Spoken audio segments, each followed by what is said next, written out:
Europe is gripped by a terrible crisis, leading Spain to implement methods to combat resource shortages. Though there won't be enough. For Everyone plan comes into effect, denying the lives of pregnant women and children, forcing some of the population to leave the country. However, doing this legally is not easy, and people resort to illegal means to save their lives. Mia and Nico, who are married, come to a place where people go to other countries without permission. The man who sees them tells them to be quick, because there are many police and flying machines watching. When they get to the last place, they find out they need to pay more money to be saved. Nico tells his wife to give the last thing she has, her ring for marriage, and the woman with water in her eyes gives the ring. Then the family gets to a big box that will go by a big car to the water place, where it will go on a big boat and go to Ireland. And here they see that Mia has a baby in her belly. Some other families with small kids are also in the container with them, but they're quiet and only hope to be safe. Nico gives his wife a special gift, chocolate, and tells her to keep it for when they are free. He thinks Ireland is a strong country that does not listen to Europe, so they will be welcome there. At dawn, the truck started its trip, and Nico checks on Noah's health. He has already thought of a name for their girl, though Mia would like to have a boy. The woman is nervous. The baby is not stirring, but Nico comforts her. After they suffered the loss of their girl who was seized by the army, everything will be okay. Right then, the truck is halted, and a mob joins. The traffickers tell the newcomers to leave, and with the danger of guns, they chase everyone away, without caring about those who came first and those who came last. Nico gets trapped in the surge and is forced out, ignoring Mia's cries and shouts. The other group is packed into a green truck that trails after. The pair talks by phone, and the husband swears that he will exit at the first halt and be with her again. The truck moves through the roads where people are opposing the taking of children and government cruelty. The truck's frame is full of bullet marks, and Mia sees all these terrors and weeps and hopelessness. Soon, the truck is stopped by the army. Their leader makes the driver open the truck, thinking that the runaways are hiding behind a fake wall. He tells them to come out, or his men will shoot everyone right through the wall. Mia manages to get onto a high wooden box in the middle of the cargo space when one of the girls opens the door and the army start to fire. Mia, lying on the box, bites her mouth to keep from yelling in fear as her fellow travelers are killed by bullets. After finishing, the soldiers toss out the bodies, clean up the blood, and let the truck go. Mia tries to reach Nico to alert him about the fatal checks, but sadly he is not there. Soon, Mia's box is loaded onto a boat, and she starts her journey, not knowing when she will meet her husband and whether he will be able to get away from Spain alive at all. The woman falls asleep sitting by the wall and wakes up from harsh shakes. The boat has entered a storm, and big metal boxes begin dropping into the sea. Mia hears the voices of sailors and tries to get their notice by yelling, but they, busy with their own survival, pay no mind to her cries. After one very strong shake, Mia hits her head and loses awareness. The woman gets back awareness in complete quiet. There is nothing to be heard outside. It seems the storm has stopped. She looks through a bullet hole and realizes with horror that her box has fallen into the sea, and now it is floating aimlessly on the waves.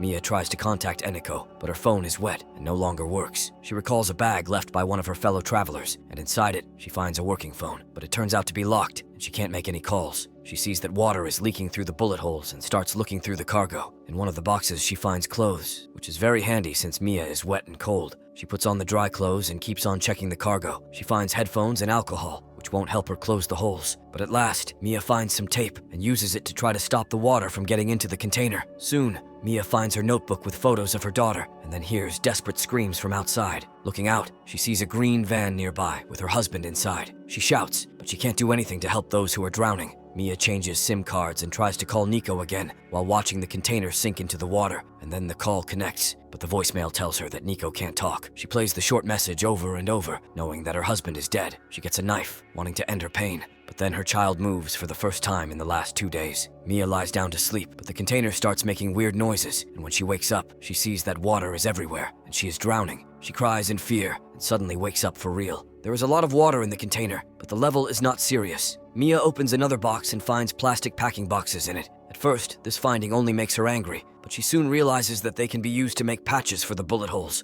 Using the found pipes, she pumps the water out from inside and closes the holes. Mia always tries to contact someone, but there is no network signal. She checks her belongings when suddenly a phone call comes in. On the other side of the line is her husband's voice, telling her that the driver has left them outside the city, and now he will have to catch up with her. Mia tells him her terrible situation, and he comforts her. He will think of a plan. Mia eats the leftovers of her food and looks out at the ocean for a long time, wishing for rescue. But in the evening, another storm starts, and with it come birth pains. Mia suffers in the water-filled container, calling out to her husband, but there is no one to help her. At last, she delivers a baby girl who is not breathing. Mia hopes for a miracle, and the child makes her first cry. The woman puts the placenta in a plastic container and makes diapers from the clothing she has found. But the baby does not want to eat and cries non-stop. Then, Mia remembers seeing a drill among the belongings and tries to drill a hole in the ceiling. But the girl keeps crying, and the stress gets to Mia. She yells at the baby, but soon says sorry for it. In the evening, the baby finally sucks on her breast, and After feeding, falls asleep, giving Mia a chance to eat. The next morning, Mia goes on with her work on drilling a hole in the ceiling, and when she is almost done, the drill's battery runs out. Sad, she tries to turn on her phone again, but it does not work.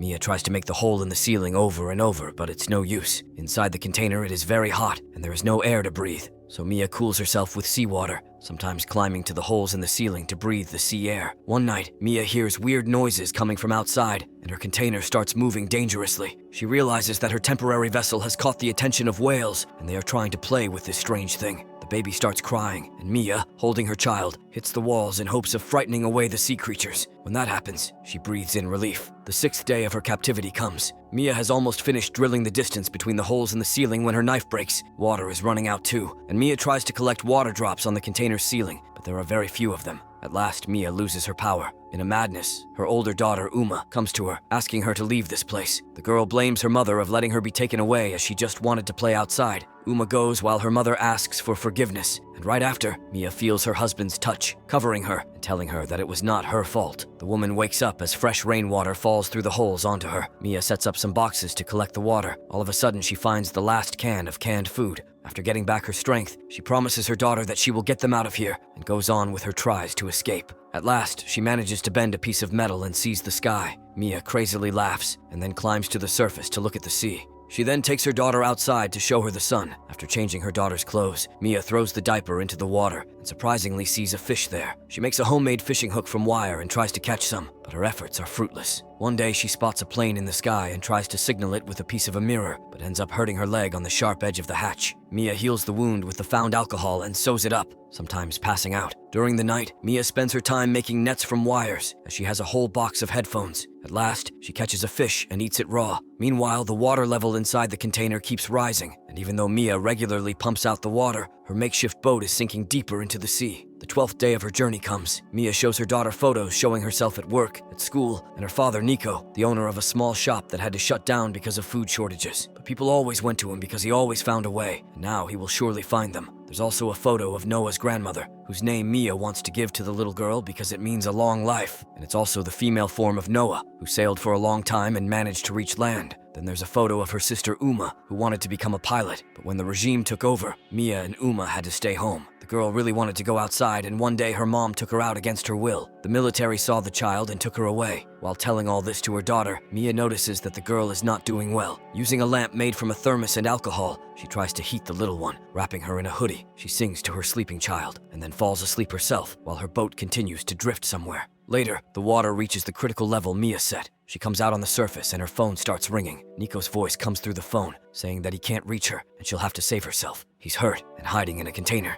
He has struggled hard to survive, but his blood loss is huge, and he knows that his time is up. He wants to bid farewell to his dear wife and their new baby girl. Mia vows that she will fight and gives the phone to her daughter so her father can talk to her. Mia declares her love for her husband as the phone battery runs out and his voice disappears. The woman lies on top, looks at the stars, and suddenly recalls that she still has the Snickers bar her husband gave her in her pocket. Day 26 at sea. The container is gradually but surely filling with water, and there comes a time when Mia has to climb to the top and stay there with her daughter. She builds a raft from boxes and rubbish when a seagull lands on the container, bringing hope of rescue. Mia gets everything she can from the sinking container, while the homemade raft, with her daughter on it, is swept into the ocean, and Mia's leg gets caught in the ropes. The container sinks as Mia tries to free herself. She does so at the very last second, but coming up, she doesn't see the raft and shouts in despair. Finally, she hears her daughter's cry and swims toward it. Whales swim around, but they do not hurt the humans. Morning comes. Mia wakes up, asks her baby to hang in there, and starts to toss away the fish she had caught before. She thanks Noah for saving her life. She did all she could, and then she hears seagulls shrieking above.